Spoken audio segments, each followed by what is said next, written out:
Welcome to the Humane Roundup PAWcast, where we take you into the demanding yet rewarding lives of animal control, animal service, and humane officers. And now, with over 50 years of combined experience, here is Officer Hildy and his crew of animal welfare professionals. Hello, and welcome to episode 25 of the Humane Roundup. 25. 25. What's 25? going on? Two-fifths? Wow. Yeah, Who would have 25. thought that 25th episode was just going to be Dan the Man, Joe the ACO, and Hildy, and our special guest? Yeah. So That's impressive. We're here. What's going on, guys? Well, I'm keeping it humane, Maine. Of Keeping it course. humane. I'm keeping the peace in the streets. I'm on call, but let's hope that the phone doesn't ring. As a matter of fact, I need to go get my phone because it's in the kitchen. Do it. We had fun last time when you were That on was call. fantastic. So This man's we'll see. always on call. It's unbelievable. I know. Dude, I'm working hard. I'm trying to buy a house. So Yeah. now that I work for the city, that overtime is great, and I'm just trying to put in the time. Yeah, that's exciting. Buying a house. Yeah, man. I mean, I'm not gonna buy a house just yet. I think we're just gonna go to rent a house, but for the most part, we eventually want to buy a house. Yeah, for sure. Cool. Well, if you want to run and grab your phone, I've got a couple of announcements to make. You know, Hildy, once you have kids, you find out how great they are because my son just brought me my phone, Nice. so I That's didn't even have to awesome. get up. See, Here they're you go, great. Dad. That's awesome. Cool. Well, with that, like Joe the ACO said, we do have a special guest with us today. Jennifer, hello. Hello, how are you, all of you gentlemen this evening? Thanks for having me. Hey, welcome to the show. Yeah. Thanks for being on. Thanks so So- much. I'm very excited to be here. Yeah. So we're going to talk to Jennifer soon. But before we get there, I do have a couple of announcements for us. So I don't know if you all saw our Facebook and Instagram posts, but we did make our donation to Wildlife Warriors. And something that I didn't realize when I made the donation is that the US dollar is mightier than the Australian dollar, apparently. So No way. our donation actually ended up being $92.60 instead of the actual I wrote it down somewhere, but I can't find it. But anyways, our initial donation, I believe it was around $68 or something like that, actually ended up being $92.60 in Australian money. And it's going to be close to $200 when we get Officer Paw Patrol's donation their way as well. So that is super cool. Dude, that's awesome. That is great. I like to hear that. I'm happy to hear that. I agree. So, and then I briefly wanted to mention again before we get started our February giveaway of Coranda gear. I'm winning this one. What's that? I want to win. You can't win. Why? I won. See, the thing is, I went to their Facebook and I tagged my old shelter, and I didn't know I was entering the contest until Molly said, "Hey, you want a dog bed?" And I was like, "What?" I didn't even know. I was just tagging my old shelter there, and I won. So, like I said in the video, there's so many ways to win.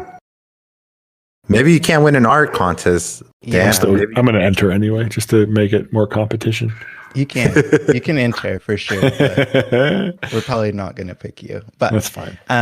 speaking of Molly, again, she is awesome, and she sent me an email today, and she wants to brainstorm some more ideas with us on how we can give away some more stuff. So that Hold on. I'm sorry to interrupt there, Hildy. Joe the ACO, are your kids and your dog fighting in the house right now? I know. You know what? My son brought me my phone, but he forgot to close the door, so my wife is screaming and they're messing with the dog. So let me go close that door. I didn't know you guys can hear that. Hold on. All right, I'm back. Cool. So yeah, our Coranda giveaway, we're going to be giving away more stuff soon, so stay tuned for that. But for now, February, we are going to give away some Cranda gear, whether it's a dog bed that you want, a cat bed, or a cat tower, up to 3 tiers. And to enter into this giveaway, you have to post a photo of yourself or just your gear. Probably if you're in the photo, you might have a better chance of winning, but we will accept both. Either a photo of your Humane Roundup gear or your Save Australia gear with the hashtag Cranda giveaway. And also you have to tag Humane Roundup and Cranda shelter beds in your post. So you can submit those on any of our socials, and at some point during this month, towards the end of the month, we're going to be giving away some Cranda gear. So don't miss out on that. I'm going to win. You're going to win.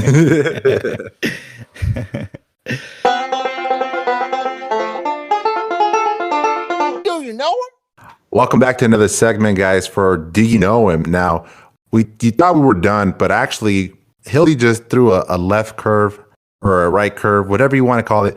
Hildy just wants me to start another segment with Do You Know Him? So let's do this. I don't know what he's going to ask us, but apparently he has a question for all of us that's going to get you guys to know us just a little bit better. So let's see what it is. Bring it along, Hildy. Here's your host, Hildy from the Humane Roundup.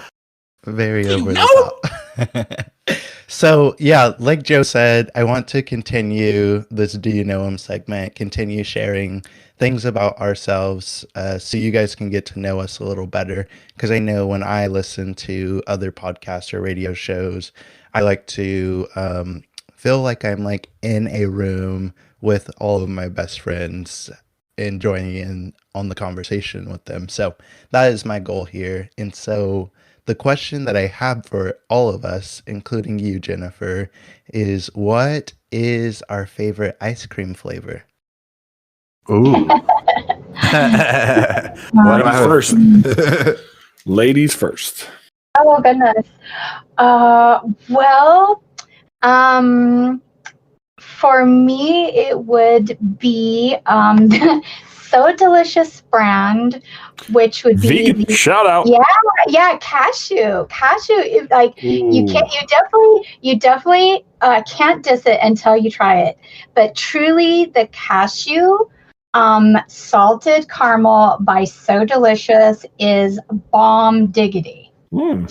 It is a must try, and that is most definitely my favorite ice cream of choice. Well, faux ice cream of choice. It's amazing. You definitely have to try it. What you got, Dan? Well, I'm going to have to continue that plant-based power. And coconut-based ice cream is probably my favorite. There you go.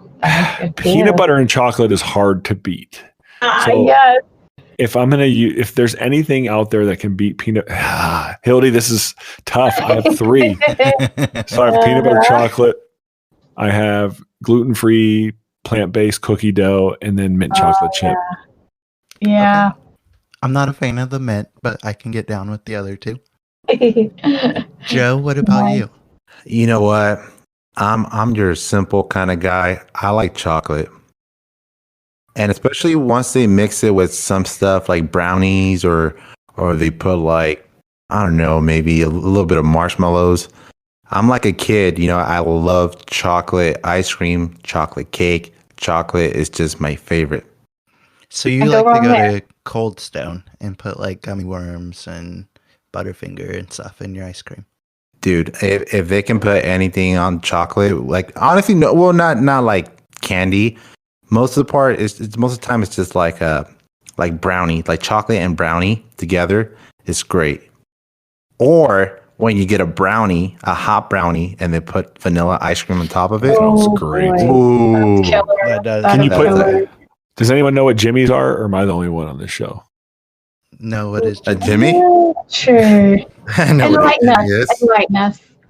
Jimmy is our little sprinkles, but we from the East Coast we call them Jimmy. So all of our listeners on the East Coast, east of the Mississippi, Y'all know what jimmies are. All your Little listeners from the West crunchy. Coast are like, yeah, Little crunchy. child support. Well, so I'm going to name a couple as well. So I think my all-time favorite is probably cookie dough, because who hates cookie dough? Nobody. That's And a good then one. That's a good one. Sometimes I'm just feeling very basic, and either a vanilla will do it, but I would prefer vanilla bean over normal vanilla. Yeah, it's stronger, packs more of a punch. It does. Yeah, You're right. vanilla bean. So, Mhm. and you, Joe, brought up ice cream on top of a brownie, but That's I fire. like ice cream on top of a chocolate chip cookie, from BJ's or something. They call them pazookies. Yeah. Is it like a hot cookie? It has to be hot. If you're gonna mix it with brownie, A it little has to be pizza hot. cookie. with some ice cream. Yeah, pizza Yeah. cookie, pazookie. Yeah. Have you guys had a deep fried ice cream? No. You guys One ever heard of it? time. It's unusual. I did have it once. It was different. It was different. It was interesting though. It's had a coating on it. It was pretty cool. Yeah. I think I've had a deep fried Twinkie before, but not ice cream. I've had that super frozen ice cream where they dry ice it or whatever. That's pretty cool. And then they curl it up into little slivers. I don't know. It's neat stuff. Ooh, that sounds good. Yeah, absolutely. So that is today's segment of Do You Know 'Em? Do you know them? It's fun. Can we guess for the other two? Yeah. I think Kyle likes. That'll be interesting. Kyle's traditional vanilla, dude. No. No, LD, I'm not drinking soda, but normally I would say root beer float here in Michigan. And then Oach, I think Oach likes pecan ice cream. yeah. Mhm. That's my guess for those He's two. got to be really old school. Yeah. I want to say that Ocho is like a mint chocolate chip guy. Ah. I Yeah. think chocolate. You think so? I think he likes chocolate. And then I think Kyle. I think you guys are right. I think he's a traditional, basic, a vanilla or I could see him, vanilla and some hot, what's the hot fudge? That's what I see, Kyle. Yeah, I could see vanilla and hot sprinkles on fudge. top of his vanilla sundae. Is he a cup guy or is he a cone guy? He's a banana split guy.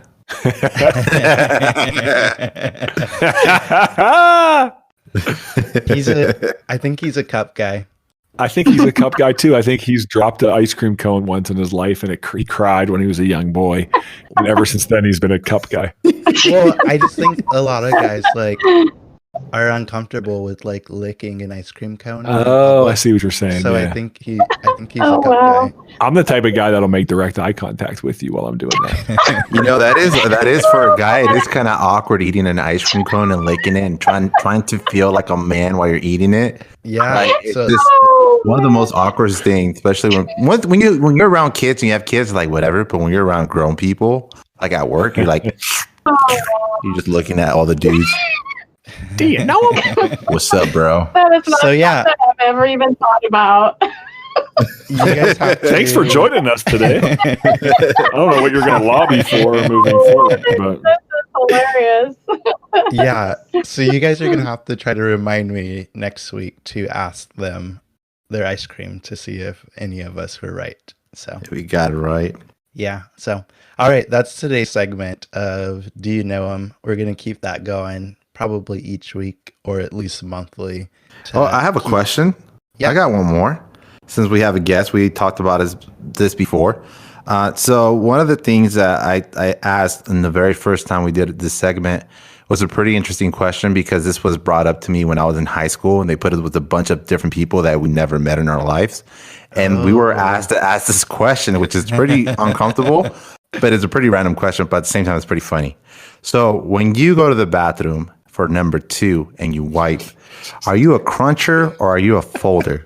This is for our guest. Oh wow! Put her Well, on the that's spot. definitely a way to break the ice. Frankly, Hubby and I have been talking about a bidet. It's like it's just to that point in your life where you're just like, you know what? Forget the chafing. Let's go bidet. Yeah, I think we're going that route. So yeah, definitely has to be more than one square. Well, don't you have to dry? Yeah, you know what? It's mainly making sure you have enough squares. That's the most critical. That's still not an answer. That's still not an answer. I don't know, keep it smooth. That's not even something I thought about either. I thought she was going to say, I keep it smooth down there. Hey, my daughter's listening in, and her face is priceless right now. She's like, what? This is what you really talk about every night? Yeah, there you go. Funny. Well, it's one way to break the ice. This is TMI, but I am a cruncher, Jennifer. Just a FYI. Crunching. Yeah, no, that's so funny. I mean, these are definitely concepts that I generally don't dwell too much on. So this is very interesting. Next time she goes to wife, she's going to think of the Humane podcast. There you go. You have to report back. Okay, moving on. All right. So that's hilarious. This was not a part of my prep notes. And that's why I didn't send you anything at all. I just wanted to keep you guessing about what's going to happen. So, all right. We've been talking to her already. I brought her up at the beginning of the show. We have Jennifer here. She is a animal. Jennifer, would you consider yourself an animal welfare lobbyist? Is that an accurate statement? Yeah, I mean, it's. I guess it would be more or less self-made for the most part. But a lot of it has. My eyes have definitely opened quite a bit over the last few years because I also volunteer for the Humane Society of the United States for a local district leader. So, and I, as Officer Hildy knows, that I'm fairly close, since he's close as well, to the state capitol, which has been super awesome because whenever there has been a bill that's being supported by HSUS, I'm able to go down as a representative and attend committee meetings and vocalize support for whichever bills that we are supporting, and it's really awesome. It's very interesting to sit in committee and to listen to the different angles, and of course, when opposition ever comes in, you really have to restrain yourself to be professional. You can't boo and hiss when they stand up and usually give, I feel, very money-making oriented opposition to animal bills, because it more or less almost always boils down to, whoever's making the money is protesting improvement for the animals. So yeah, I mean, I like to call myself a lobbyist. I'm volunteer, of course, but yes, I really do enjoy lobbying for the animals. It's very empowering. So to know that you are in a position where you can help make a difference. So it's cool. Yeah, for sure. So I brought Jennifer on because she is crazy passionate about animals and fighting for what's right for them, all that good stuff. And her and I recently had, we were on the phone for almost 2 hours. Pretty much, yeah. I felt bad keeping you so long. No, we had a really good conversation and talked about a lot of different things as they pertain to the animal welfare industry and how organizations communicate with each other, how the public potentially communicates with their animal control agencies. And we talked about a lot of different things within that almost 2 hour time period. So I was like, I'm going to have you on the show to talk about this stuff with the guys. So Jennifer is here. We're going to have some good conversations. I do want to ask you though, Jennifer, how did you get all of this started? Like, What motivated you to kind of get into this? Well, it actually all started in 2015. I was just being aimlessly just perusing Facebook for no particular purpose, meaningless purpose probably. And I actually happened across a video that stopped my heart and just made me freeze. It was a video that had gone viral. It was of this beautiful boxer named Fiji that his family had left him in a vehicle while they went shopping in IKEA. It happened in Spain, actually. And I don't know if you guys have seen it or not. But to this day, I've never been able to watch the video all the way through. It only took a few seconds witnessing this video of this beautiful boy in the back of this vehicle. He was all crumpled over in the corner of the trunk of the vehicle. He was gasping. He was foaming at the mouth and heaving. It was just the most wretched thing I've ever seen. And knowing that his family left him there to die of heat exhaustion, and he was fighting for his life all alone. Unfortunately, they didn't get to him in time. And he was, to my understanding, I read later he was taken to the vet, but he was too far advanced. His body had been shutting down. And it tore me up so badly. I started looking into this issue of dogs being left in vehicles.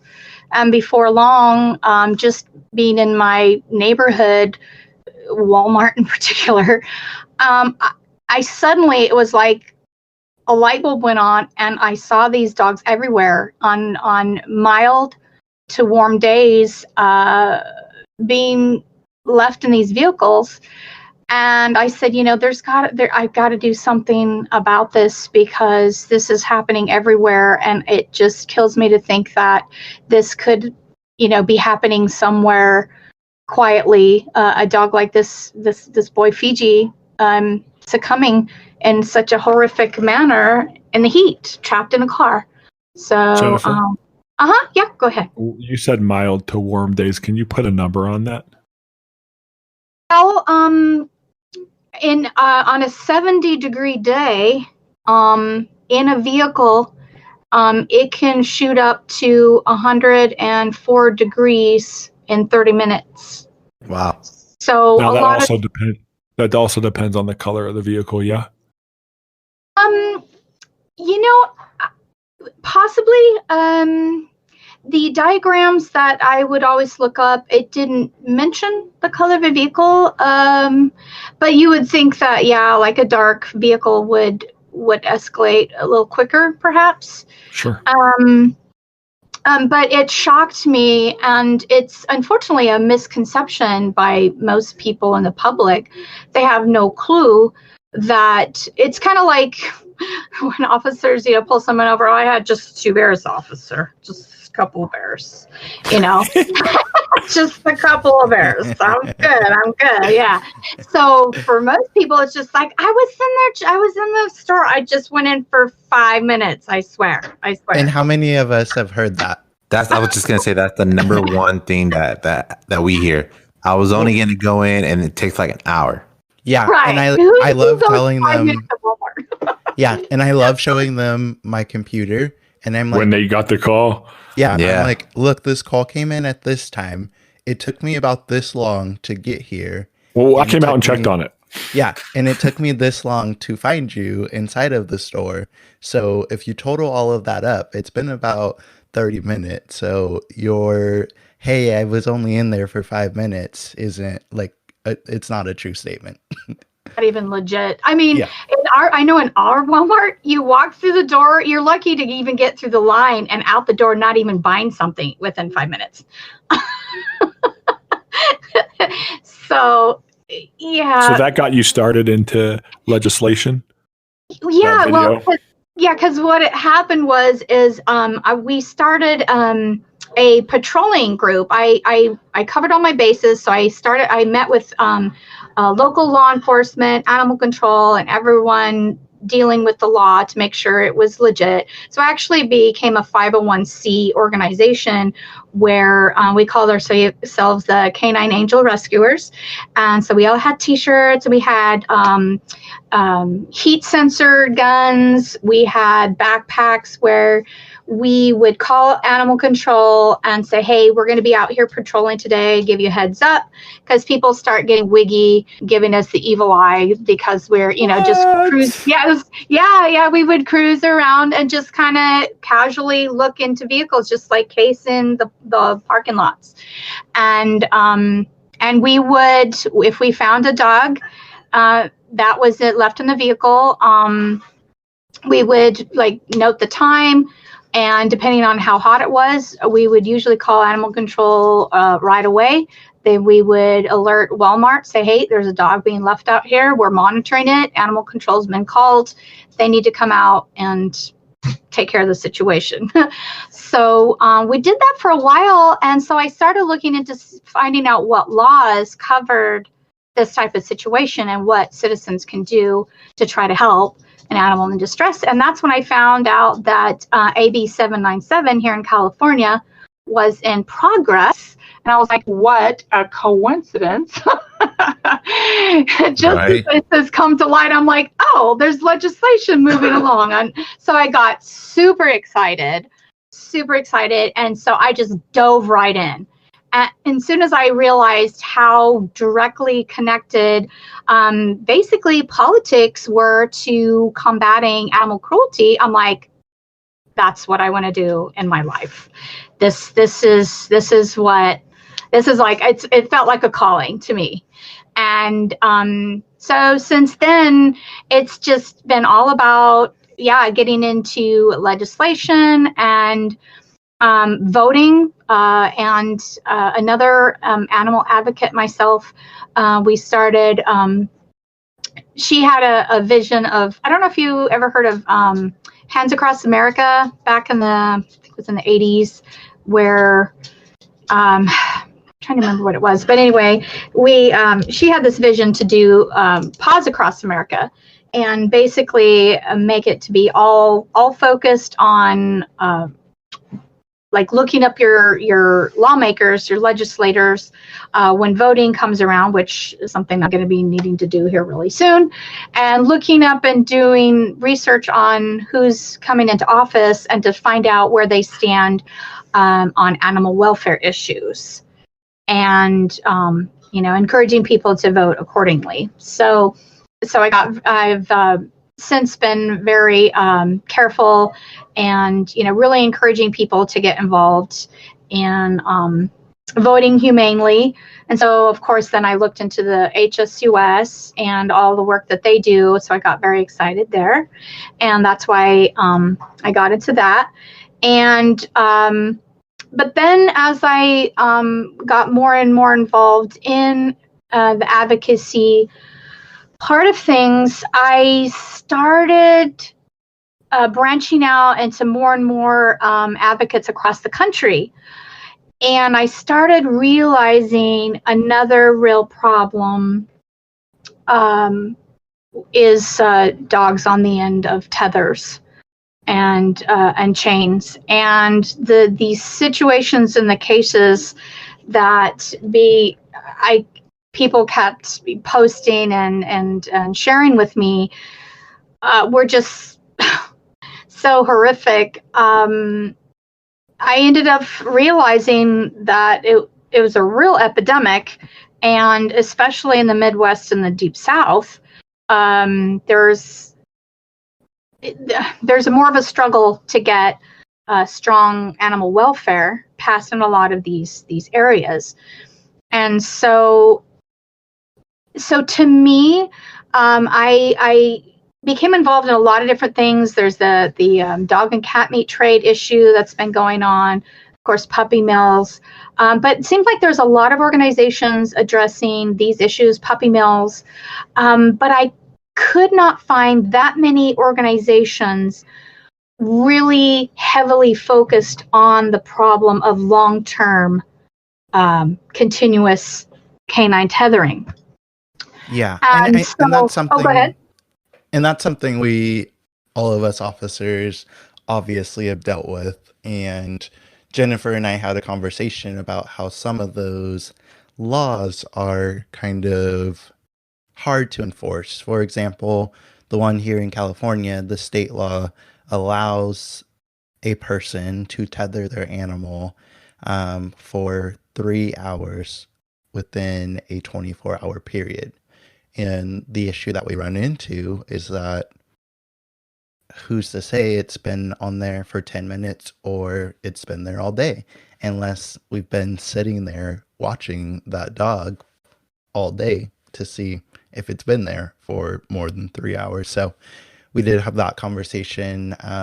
Some of them, like in my city, it's only 2 hours. So local, we did kind of briefly touch on this in some previous episodes, that local ordinances are allowed to be more restrictive than state ordinances, but a lot of times they are very vague and hard to enforce. Right, and and that's usually what ends up being the problem in these cases is looking on a national level. California has one of the better statewide statutes covering this issue. So when you're looking at still most states still have nothing at all on a statewide level that addresses how long someone can leave their animal tethered. I mean, a lot of these animals that we're seeing, these dogs, are there from birth until death. They'll spend their lifetime on these tethers in all kinds of weather. And if there's no specifics in the legislation on shelter specifications, bedding specifications, pen size, any of that, these dogs are, if in these cases, if they're unfortunate enough to live 9-10 years or more through all these weather extremes on a tether, to a lot of these, death is mercy with what they have to live through, because you can live through a lot, but that's not a quality of life. Right. And so and we've talked about that recently as well, on, I think, this podcast, as well as our Humane Humans podcast that Dan and I host. And we talked about some of the psychological effects that happen when a dog is isolated on a tether and unable to socialize with humans and other dogs. So it is for sure a real issue. Yeah, absolutely. And the more I've gotten into this specific issue, I've learned a lot, also in regards to not just canines living in people's backyards, but the issue of commercial dogs, particularly sled dogs and mushers, and particularly industrial mostly. And when we say industrial, it's kennels that they run their kennels as a business, taking people for rides, and a lot of times these individuals will enter their dogs into major races, like the, of course, famous, or we call it infamous, Iditarod, of over 1,000 miles, and often, 12, 13, 14 days straight. So they're running 100 miles in a day through sub-zero type temperatures. They drop a lot of dogs along the way. And a lot of these dogs, that their life is being on a 6-foot chain, maybe in a plastic barrel or a little dilapidated hovel, when they're not being used to race or give rides. And not a lot of comfort there. I mean, you can find images where there's several hundred dogs on one lot, and it looks like a concentration camp. Some of these lots are just, bare dirt, and there's no shade whatsoever. No shade, no grass, just dirt, mud, snow. And what's really sad is because these particular dogs are considered under a livestock, working dogs. They call them working dogs. They do not fall under any type of legislation, animal legislation, in regards to like tethering and such. They're almost always exempt, and so not included in any type of protection. So they have no protection at all. So often their kennel masters will take them out, they'll run them, use them, and then it's perfectly legal to take them out in the woods and shoot them and discard them, however, because they also breed them in mass as well and keep the best pups, and then the rest are discarded. So there's a lot of facets to this issue. So I work connect closely on a regular basis with a gal. Her name is Ashley Keith, and she has a page called Humane Mushing, and she's very informative around the mushing and how to do it in a humane way, more for pleasure, not on an industrial level. Have any of you heard of the documentary called Sled Dog, the Sled Dogs film? No. No. Where can we find it? It should be on Netflix. I believe it's available on Netflix. Me and the kids and my girlfriend just watched Togo, which is about sled dogs. And okay. Yeah, it's interesting. It's eye-opening in a lot of ways. I mean, we have to realize, and this goes from your backyard to the sleds, right? Is people have a different view on animals. Animals aren't your pet that is, laying on your bed with you at night or sleeping on the couch next to you while you're watching Ellen or whatever it is you may watch on TV. And we have to, as officers, we have to look at all of it. So I hear you talking about tethering, and I know California has a tethering law. My approach on it is, are the 5 freedoms being met if an animal's outside? Doesn't mean that, I don't think tethering is the answer in this scenario, but if you don't have a fence, what can we do to keep the dog in the yard? Is it being provided, care, nutrition, some sort of mental freedoms, mental stimulation, etc. So it's a really interesting topic that we could spend hours, I think, talking on. As a lobbyist, I did want to ask you, Hildy, I don't know how much longer we have with this segment, but I did want to ask a couple things. One is the state of Colorado passed and maybe California has something like a Good Samaritan law. So if an animal's left, it was actually put into law for an animal or at-risk youth or adult are left inside of a vehicle in extreme temperatures. It's an immunity for somebody to remove them if they follow the proper steps. So it doesn't have to be law enforcement. It can just be a member of the public. Yeah, we do have that. I believe it falls under Penal Code 597.7. Is that right, Jennifer? Yep, you're right. It was the Right to Rescue Act, which was the AB 797, which is the one I got so excited over and followed through and helped lobby for that one. So it's, I think, I actually don't, I should know. I don't know. Maybe you might be correct that it fell under, I just know that it was called the Right to Rescue Act. But I'm not sure which penal code it actually landed under, but. Yeah. I think it's 597.7. I'm pulling it up really quick. You're right. But, You're right. But yeah, Daniel, it's similar to what you're describing. Basically, there's a set of steps in there that someone has to follow, and if they follow those steps and still feel the dog is in danger, they can potentially break the window or remove the animal from the vehicle without any civil liabilities, basically. Exactly. Hey, it's Officer Hildy here, and I wanted to tell you about Anchor FM. We use Anchor for the Humane Roundup podcast for a few reasons. Let me explain. Anchor is free. They've got tons of tools that allow you to record and edit your podcast right from your computer or smartphone. Anchor will distribute your podcast for you so it can be heard places like Spotify, Apple Podcasts, and many more. You can make money from your podcast with no minimum listenership.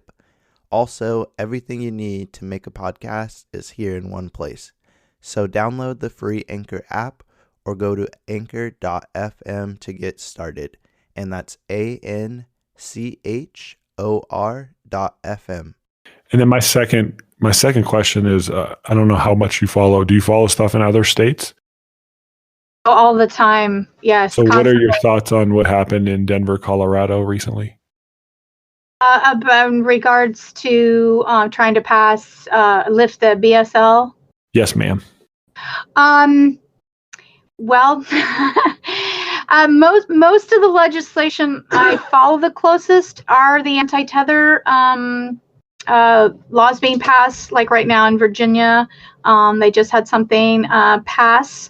And in Hawaii, I recently wrote all the representatives to encourage attended tethering statute because they were kind of debating. Now, as far as BSL, it's very frustrating because I personally, with this issue, the majority of the canines that I see constantly, I would say probably 90 percentile of the dogs that are left on these tethers generally are a bully type breed. And so it's frustrating to I don't know. It's like with pit bulls, it's like you get the lovers and the haters. And so to me, I think it's extremely disappointing to see them just pinpoint a breed in particular. And not really looking at the root of the problem is generally most of the people that get these pit bulls is they want them because they want to make a mean dog. They want them to be an attack dog and have that. Wait a second. I'm sorry. Did you just say most of the people that get these breeds want them for that reason? I'd say a large percentage. At least that's what I see. I think that's the issue that we have on a nationwide stereotype of these breeds, right? They became famous in the 90s because gangbangers were using them as guard dogs. They were saw in music videos, so they became some sort of pop culture. However, most of the people that I know that I come across that have those type of dogs are not that type of person, I guess is the best way to say it. Yeah, well, I was gonna. Oh, sorry. I was gonna say. I think that's what she was getting at. I don't think she is saying that people that go to shelters and adopt pit bulls are like getting them because they want them to be mean. But I think they became popular because of what you're saying, Dan, is people were getting them for that notoriety that they're the gamest dog out there as it pertains to fighting and protection and all of that good stuff. So yeah, that's what I was like meaning is like the majority of like the dogs that we find on the end of chains is they put them there because they go like, well, it's my guard dog. And a lot of times they will make them vicious to scare people away. But there's so many people out there that have the bully breeds because they're great dogs, and if they treat them right, they're wonderful. They're wonderful pets. It's just so often, these people put them on these chains, and they're 3 to 5 times more likely to bite because of lack of socialization, and just, it encourages foul behavior. But what I was meaning is, a lot of times that's what the people that chain these dogs want them to have, is a more vicious behavior, to quote unquote, scare away possible intruders or guard their junkyard. I think certain breeds are. I mean, all dogs have aggression, even people. And I think when it comes down to certain breeds, some breeds can cause more damage because they have more strength in their jaws, right? So pit bulls, I think it's just like a weapon. It's like, I'm not saying they're weapons, but what I'm trying to say is, like, if you're not responsible with that animal, that breed could lead to a potential threat. So I've come across a lot of different dogs, aggressive and friendly, but when it comes down to a bite, let's say a bite from a Chihuahua compared to a bite from a German Shepherd, a bite from a Pit Bull, those breeds are the ones that cause most of the damage. Like, for example, in California right now, we have a case where a Pit Bull killed a 5-year-old. So the damages obviously were severe. It caused the kid's death. So I think it really comes down to responsibility, not so much about the breed. But even though I know what you're saying, most people, especially in urban areas, pick that breed, like Dan said, because of music videos, because they look cool in a chain and they look tough walking with their Timberlands and their tank tops. And I will agree. I grew up in a ghetto neighborhood where it's nothing but Mexicans, and I wanted a pit bull for that same reason, because I wanted to put a chain on my dog and walk around like a tough guy. And I did, but that was before I rapped, though. Your pit bull's name was Candy Cane. No, I never got it. I never got a pit bull. Candy Cane, sick boy. Are you sure it's in not the hood? In the hood, every block had a pit bull, and it was just the thing, and it still is to this day the most popular dog that goes into the shelter, along with Chihuahuas, which is a sad thing to see because they're overpopulated in these areas, at least in my area where I work. But it comes with responsibility. If you don't take care of this dog or raise him right, the threat is there. It's a potential threat. Yeah, and you brought up a good point, Joe, as far as bites go. We can look at Chihuahuas. They're obviously smaller. They tend to be a little skittish, so sometimes a lot of their bites are fear bites, or they're just Chihuahuas are crazy and they'll bite you and then run away. If we look at like German Shepherds, they're all also kind of skittish and sketchy sometimes, but they tend to like bite, let go, bite again, so very snappy. And then we look at a dog like a pit bull terrier, and they grab onto things and they shake them, and if you look at what they were bred for, like it's like in their nature, in their DNA.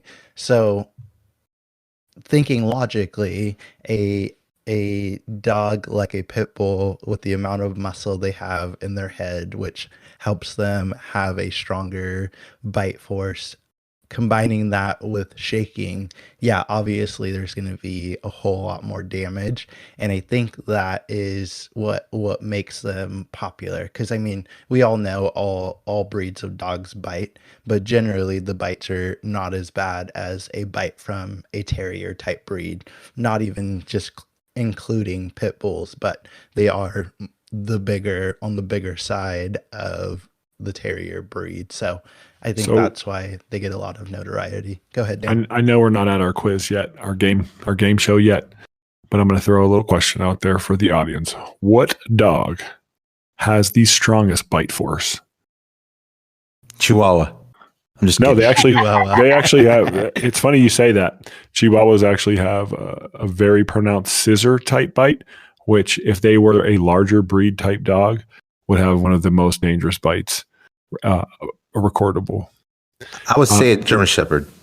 No, but that's close. Hildy? I feel like a Cane Corso or something like that. Getting closer, Jennifer. I think for my recollection, I think it was the Rottweiler. Also, no, it is the Saint Bernard. Oh, Really? That is correct. That is, yeah, that's a good dog right there. Wow. Saint it makes Bernardo. sense. It makes sense. I was thinking large breed dog for sure because they have giant heads and a lot of muscle in their heads that help them kind of control their jaw. So yeah.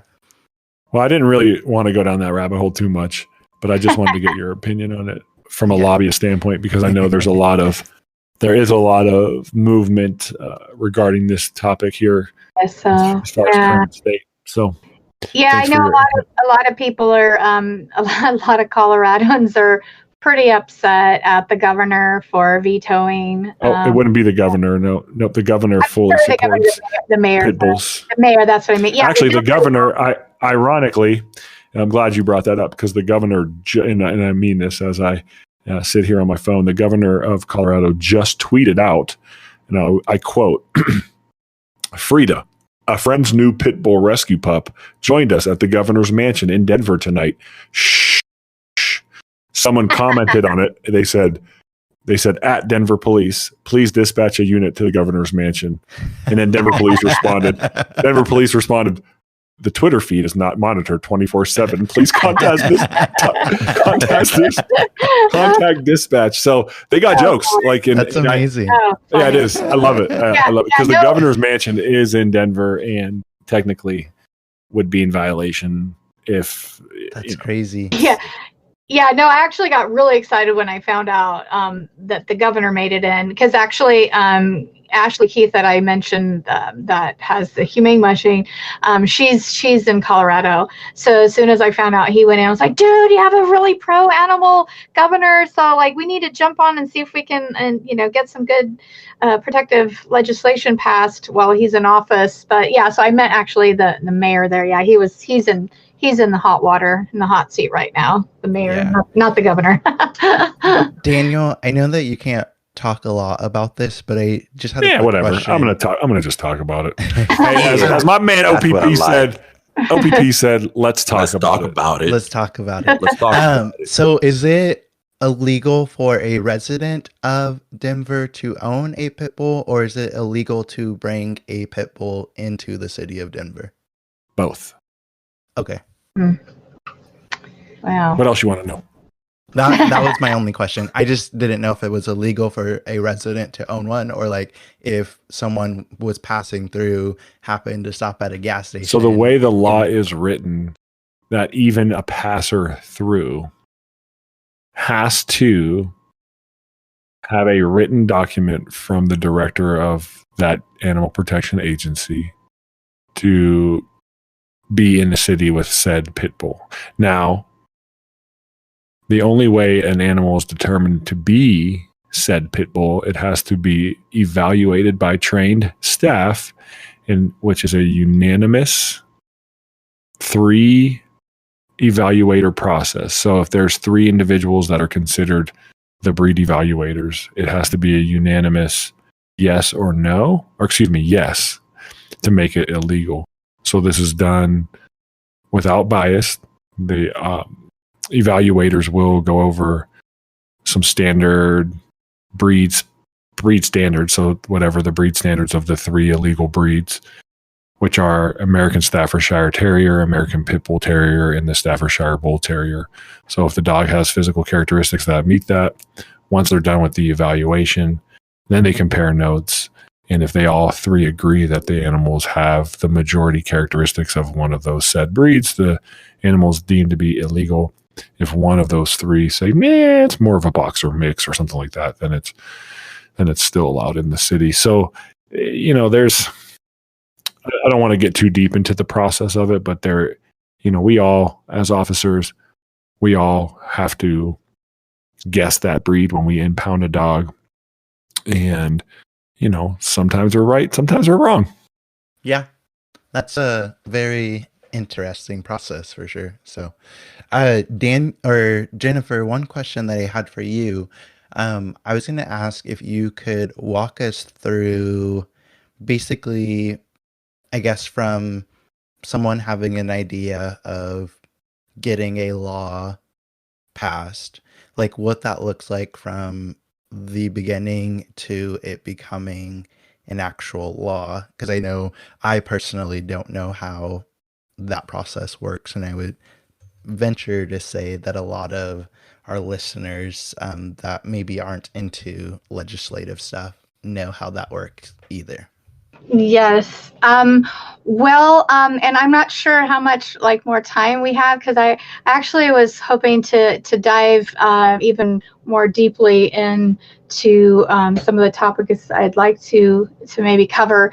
So I don't know. I may, if you would have me, I would love to come back on to maybe even address some of these topics even more. So I'm not sure how much more time that we have tonight, or... We still have a good 10-ish minutes before we need to move on. Yeah. Okay. Well, the answer to that question, kind of briefly, since we are running out of time, it depends on if you are wanting to address a local ordinance or if you're looking at a state statute. I would like to touch in more depth on the state level, because on your last podcast, I was listening to, you had mentioned Cal Animals and talking about them as an organization, and you mentioned that you as being an officer on the ground, that you didn't really feel like they were including officers' input as much as they could as far as feedback and legislation and things like that. And as far as what I have found, this is the second year that we have attempted to update our California Health and Safety Code 122335, which is our state anti-tether statute. Because what we'd like to see, I have been addressing this not as an HSUS rep, but I also direct the anti-chain division of the grassroots organization called the Anti-Dogfighting Campaign worldwide organization, because often dogfighting and chaining can go hand in hand. So as a director of this division is how I've been addressing a statewide proposal to update this health and safety code, and in addition to that, to also update our penal codes 597 B and 597T, which addresses shelter, enclosure, extreme weather, that type of issues. So the first year that we presented this proposal to Cal Animals, they said that their legislative schedule was full, and they weren't able to support updating these issues. So this year, yeah, and this year we presented again, and we got feedback from Cal Animal CEO, and basically said, and since we're running out of time, but I can read the correspondence if you like. She said that they have not gotten very much feedback from their members, their Cal members, that continuously tethered dogs were not really presented as much of an issue. And I am continually getting advocates and rescues, particularly in areas like Kern County in California, that they're always seeing these dogs that are living on tethers and chains, even with our 3-hour, because just like you said, Officer Hilty, that with 3 hours, who's going to monitor that? Yeah. There's not enough manpower. and both of you guys, Joe and both, and Dan, I'm sure same problem. I don't know what type of anti-tether legislation or, laws that you have near you. I'm in but, California with Hildy. Oh, are you? Okay. I'm Joe. Joe, they see with Hildy. Oh, okay. All right. Well, then you probably run into that, same thing. That, how do you verify that a dog is longer than 3 hours on a tether or a chain, unless there's video evidence of, continued video feed? How do you determine that? Because, someone can take the dog off and go, okay, yeah, he's off. And then you go away and then, there they are again. Yeah. And I'm glad that you brought up the cow animals thing and them reaching out to their membership. And the only issue with that is that their membership tends to be agencies as a whole, which most of that correspondence probably goes to the directors, the managers, the supervisors, and whether that information makes it down to the actual officers or not is kind of hit or miss. So I know that it would be quite a challenge to reach all of the individual officers, but I think that's the only way that they're going to get a true representation of what right. What's officers, happening. What's happening and what the officers that are out in the field are dealing with, because all of us don't have great bosses. So I'll just put that out there. So a lot of the managers or supervisors are just sitting behind their computers, and not that them sitting behind their computers doesn't mean that they're not doing important things, but they're not out in the field seeing and dealing with the things that we are seeing and dealing with on a daily basis. They tend to get involved when there's an issue or a complaint or something big is going on. And quite frankly, a tethered dog isn't something that I would bring up to my supervisor. So that's what I'd love to see change, is because the second year now, we would like to lobby this, and last year we did lobby for several very pro-animal legislators, and they liked the idea, they liked the direction it was going, they liked the concept, but they're like, well, what type of feedback, like, what does animal control say? So almost every single time, if you're going to present this type of legislation, they ask, what is animal control seeing?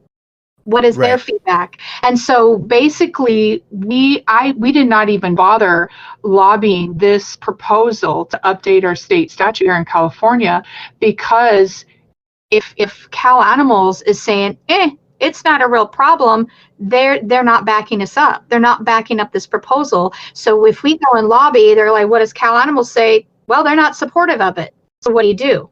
Right. Which you and I talked about the issue of farm animals and some of the laws that surround that. And we've got the USDA and all the rich farmers who pay really good lawyers to fight legislative stuff that we try to get passed for farm animals. And even you could say that the tethering issue is potentially an issue, because I don't know how many people that I find that will just leave their goat tethered to a fence or a tree or whatever, because instead of mowing their stupid lawn, they want to like put their goat and not let it move anywhere in hopes that it will eat the grass around its tree, instead of just mowing the grass around the tree and maybe throwing the clippings to the goat. I don't know. And so that's an issue that we run into, because people call and they're like, this poor goat's been tied to this tree for 4 or 5 days. And like, not only the issue of being able to move around freely, getting tangled, all of those things, but a lot of people that have goats tend to live in rural areas where there's maybe coyotes or mountain lions, and you tie a goat to a tree, it's just like bait sitting out there. And so it's tough, and we have to try to get creative to convince these people to untether their goat because all of our tether ordinances specifically talk about dogs being tethered only, and it doesn't really encompass all animals. And some of the laws that do, like 597.7 or 597T, excuse me, it talks about all animals being tethered to a stationary object where they can become entangled, blah, blah, blah, blah, blah.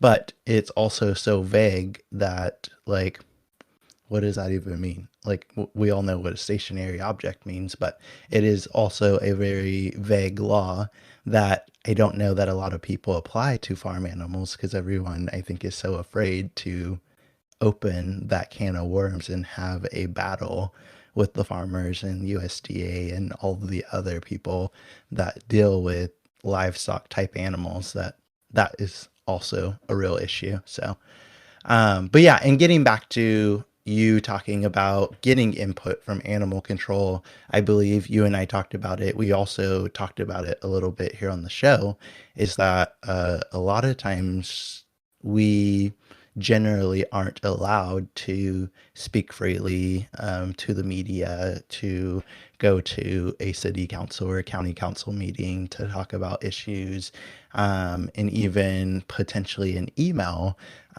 We're not really allowed to like kind of make statements or talk about our opinions on behalf of the department or even ourselves or working for a particular department. So I think that is a thing that maybe needs to change as well. Or maybe if it's allowed to get confidential feedback, I guess, yeah, I guess that's the word I'm looking for, confidential feedback, where people can give their honest and true feedback without the fear of potentially getting in trouble because they said something against what their agency thinks about a particular thing, or their manager thinks about a particular thing. So just to throw that suggestion out there to you, that potentially getting some confidential feedback, you might have more luck with that.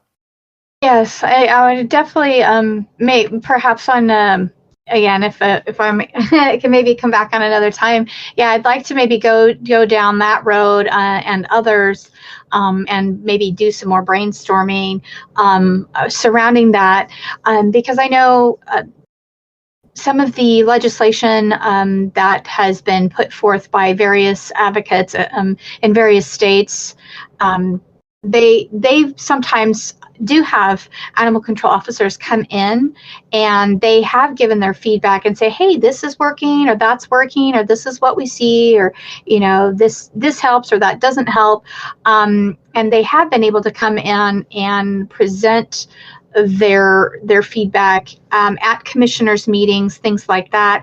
And so that's kind of what I'm sort of wondering is, does the protocol in regards to involvement with promoting updating legislation and feedback, does that vary from state to state, county to county? Is there a major variation depending on where you are as how much animal control officers can be involved? Because again, we keep running into a roadblock because you guys really are key in so many ways that could be super helpful and validating the need for stronger animal legislation. But it seems like so often the legalities or whatever it forces to hold you guys back when your input is so invaluable. Yeah, and I for sure think it's a agency to agency thing. Like some managers and supervisor, like Jace at the city of Sacramento, he is very open to hearing what his staff has to say, taking their suggestions into account when making decisions. That's one of the things that I've heard from a lot of his staff members and peers, that he's really good at that. And I've worked for some people that are very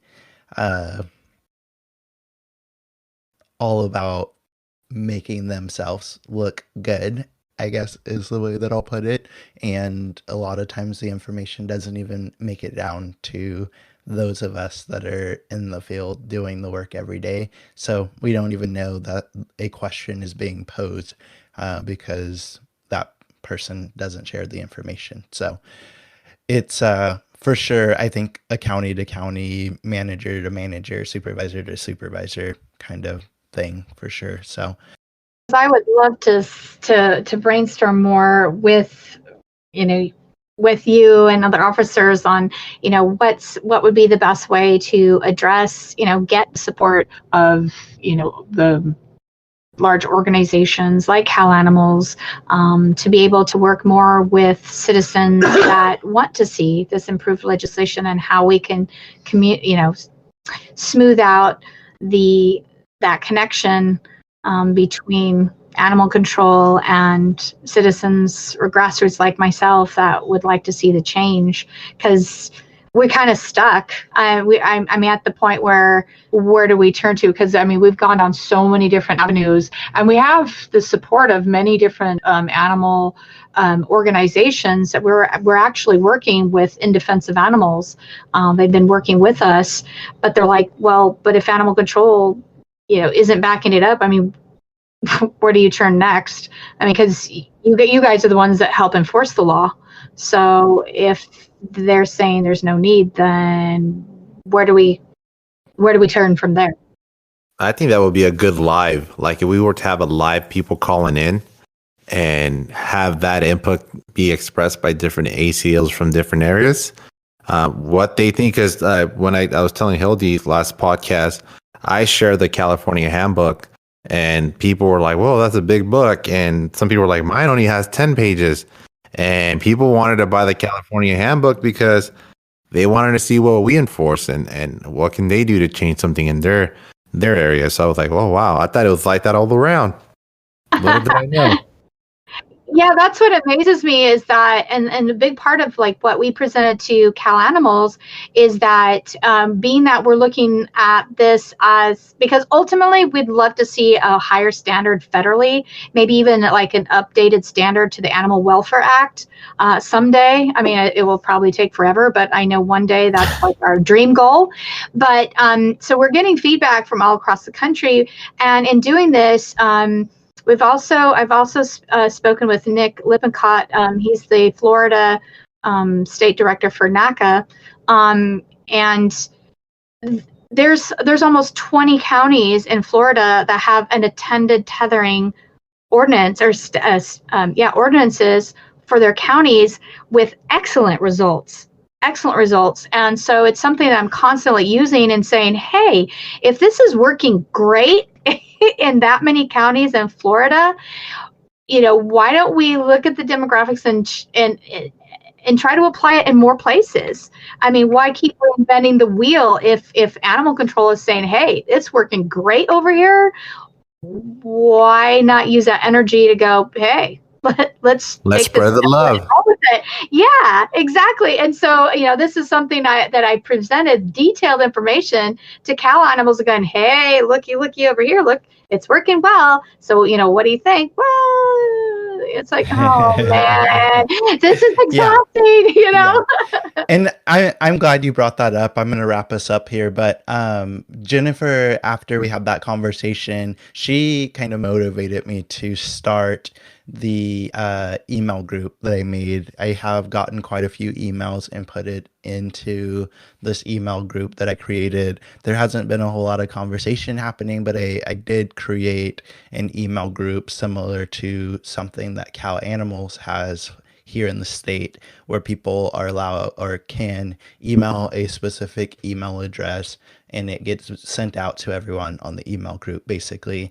And then that opens dialogue for everyone to kind of share ideas or documents or policies or whatever. So Jennifer motivated me to do that in efforts to kind of get agencies talking to each other, not just in their state, but across the country. Because I think getting some sort of a association, which NACA is there for us, but getting some sort of dialogue across state lines is going to get us one step closer to getting a set of standard rules and policies and trainings and stuff like that to kind of get us on the same page across the state, similar to how police agencies and fire department agencies operate. I would love to help in any way possible, because what a dream that would be. Really? Yeah, No? and that's going to do So nothing awesome. but elevate our profession, really. So thank you, Jennifer, for coming. Thank you. We definitely would love to have you back sometime Please, I would love to it. continue this dialogue and talk about other things. So yeah, thank you for joining us for this episode. We are going to play a game. You're welcome to hang out if you want, Okay, or if you want to absolutely. take off that as well. So Well, hang out. Thanks again for having me, and it's wonderful meeting you, Joe, and Dan as well. Likewise. Thank you. Sorry, we gonna have the whole crew. yeah, it's Oh, fine. that's okay. Well, maybe Yeah. next round. Yeah, we can have the whole for sure. thing.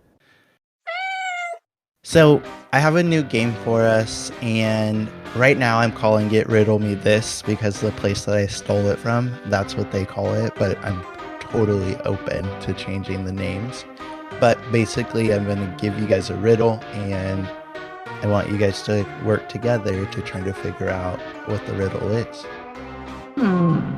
Put on the thinking caps. Riddle me this. So, what is full of holes but still holds water? Oh, I've heard this one. Full of holes, but still holds water. Okay, hold on. Full of holes, but still holds water. I think I know this one. I heard this one before. Yeah, I have too. But It's very easy too. It's like something very basic. Yes, these are all very easy riddles. Yeah.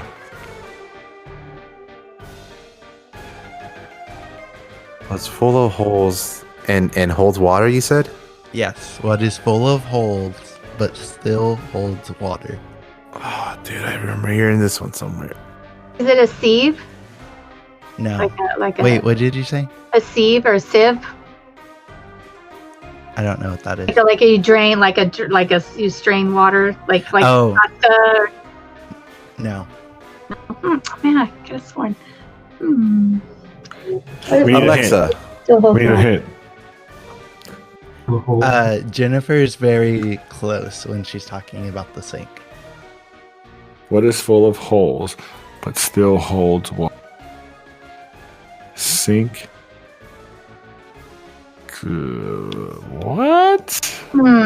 Our listeners are probably like, I know, you're so dumb. Come on. Yeah, dude. yeah. Ooh. Oh, I could have sworn it was a sieve. A sponge. Yes. Word. SpongeBob SquarePants. Oh, bro. My Come on. man. Did you- I did knew you it. look that Remember? up? I'm like, I heard it. No. I just remember, like, I think it was my kids or someone told me, like, it's full of holes. I'm like, there's nothing that has holes that can hold water, bro. But they're like, think about it. And then the game, once you guys were talking about the sink, I'm like, a sponge. Oh, wait a minute. That's what it was. Yep. I mean, Sponge. it's technically not really full of holes. I mean, that's a tough one. That's a tricky one. Yeah, it is tricky. I have one more. Fun. Here we go. What answer can you never answer yes to? Oh, we know this one. Yes. We know this one. Go. Say it, Audra. Did you fall asleep yet?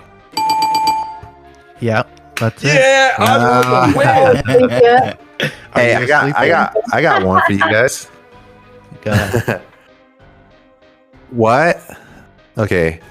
What is something we touch up to 1 to 2 times a week that has a lot of bacteria?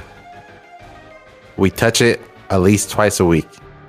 What? Most grown-ups, all right? I'll say most grown-ups, but we touch it. Are you a cruncher? Or you a falter? Well, I mean, if you want to do that twice a week, I'm sorry, but once or twice a week.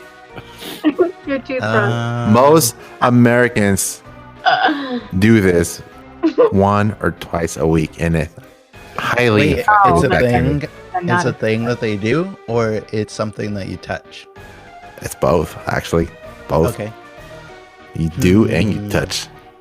We need a hint. You need a hint? Okay. There's so You- many things. Okay. Here's a hint.